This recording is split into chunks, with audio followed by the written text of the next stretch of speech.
Assalamualaikum warahmatullahi wabarakatuh.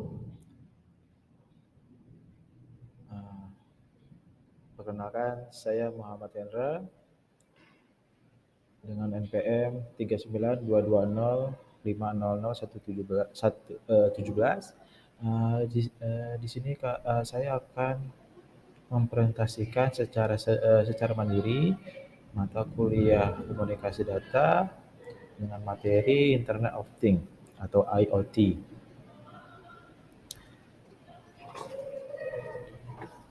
Oke, di sini pengertian IoT adalah konsep yang pada dasarnya berhubungan dengan perangkat apapun yang mempunyai tombol on/off ke internet dan atau sebaliknya, yang saling berhubung mengumpulkan berbagai data. Hal ini memungkinkan karena adanya chip komputer yang super murah dan jaringan nirkabel yang tersebar di mana-mana. Lalu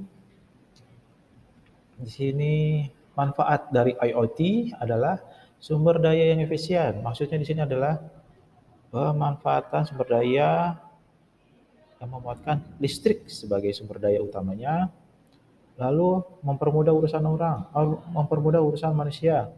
Perangkat IoT berinteraksi dan berkomunikasi satu sama lainnya dalam melakukan banyak hal untuk membantu tugas manusia. Hal ini tentunya akan membantu meminimalkan upaya manusia karena IoT melakukan berbagai tugas tanpa perlu campur tangan manusia. Lalu yang C, menghemat waktu. Otomatisasi aktivitas dari IoT akan menghemat banyak waktu karena manusia tidak lagi perlu untuk turun tangan secara langsung. Waktu di sini merupakan faktor utama dalam menghemat yang dapat dihemat melalui platform IoT. Lalu ada D, meningkatkan keamanan. IoT dapat membantu mengontrol rumah atau bahkan smart city melalui ponsel, mendeteksi potensi bahaya misalnya dalam berlalu lintas, serta memperingatkan pengguna sehingga dapat meningkatkan keamanan dan memberikan perlindungan pribadi. Lalu ada E, akses yang mudah. Saat ini, berbagai informasi dapat dibutuhkan secara mudah karena dapat mengontrol perangkat dari jarak jauh secara real time dari lokasi manapun yang kamu berada selama kamu memiliki smartphone dan koneksi internet yang mumpuni. Lalu ada F, kecepatan. Adanya aliran data dan otomatisasi aktivitas dalam IoT memungkinkan untuk membantu kamu menyelesaikan banyak tugas dengan lebih cepat. Lalu ada yang terakhir, manajemen waktu. Nah, ini sangat penting. Dari keseluruhan, IoT adalah alat penghemat waktu yang luar biasa. IoT memungkinkan kamu memiliki asisten virtual pribadi yang dapat mengingatkan kamu tentang tentang tugas harian kamu sehingga kamu dapat menciptakan manajemen waktu yang lebih baik. Lalu yang ketiga, unsur-unsur IoT. Apa sih unsur IoT itu? Nah, di sini saya bisa menjelaskan salah satunya A, sensor. Salah satu bagian daripada IoT adalah sensor. Fungsinya untuk mengumpulkan dan menentukan data dari lingkungan sekitar. Data dikumpulkan merupakan data yang sederhana seperti waktu, lokasi, geografis, persediaan, atau bahkan bisa juga sesuatu yang kompleks seperti keadaan kesehatan pasien di rumah sakit. Lalu ada konektivitas. Nah, setelah mengumpulkan data sekitar, perangkat IoT perlu memprosesnya.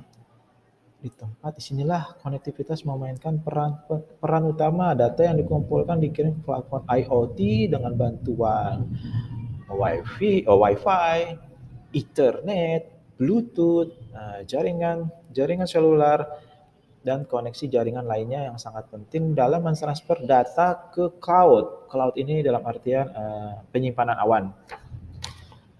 Lalu di sini uh, pengelolaan data. Seperti disebutkan di atas, konektivitas memainkan memungkinkan transfer data ke cloud atau penyimpanan awan, tempat data tersimpan, dianalisa, dan diproses.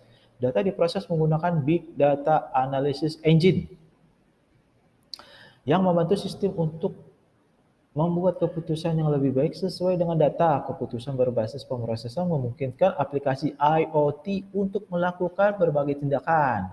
Contohnya, menyalakan lampu ketika pemilik rumah kembali pada jam tertentu atau mengidentifikasi adanya bahaya atau penyusup. Nah, lalu ada terakhir nih, uh, antar muka pengguna atau UI, user interface. Nah, di sini uh, peran IoT sangat penting untuk penggunaan user interface. Di sini dapat dijelaskan memberitahu pengguna utama. Hal ini dapat dilakukan melalui berbagai tindakan seperti peringatan, pengingat, pesan teks, pemberitahuan atau email. Tindakan ini dapat bergantung pada fungsionalitas sistem itu sendiri. Oke, lalu ke slide berikutnya. Cara kerja IoT. Oke, cara kerja IoT menggunakan mulai dari sensor perangkat tersebut yang berbicara dengan cloud atau penyimpanan awan melalui beberapa jenis konektivitas. Setelah data sampai ke cloud atau penyimpanan awan, perangkat lunak memprosesnya. Terjadi pengelolaan data dari sini, yang kemudian mungkin memutuskan untuk melakukan sesuatu tindakan seperti mengirim peringatan atau secara otomatis menyesuaikan sensor perangkat tanpa memerlukan campur tangan manusia. Tetapi jika input pengguna diperlukan atau jika perlukan hanya ingin masuk saja untuk check-in nih, check-in ke sistem antar muka penggunaan memungkinkan pengguna untuk melakukannya penyesuaian atau tindakan apapun yang dilakukan pengguna kemudian dikirim ke arah yang berlawanan melalui sistem dari antar muka pengguna tersebut atau disebut dengan UI ke cloud dan kembali ke sensor atau perangkat untuk membuat semacam perubahan. Lalu dari pembahasan cara kerja IoT di sini ada contoh-contoh IoT dalam keseharian manusia. Yang pertama di dunia kesehatan.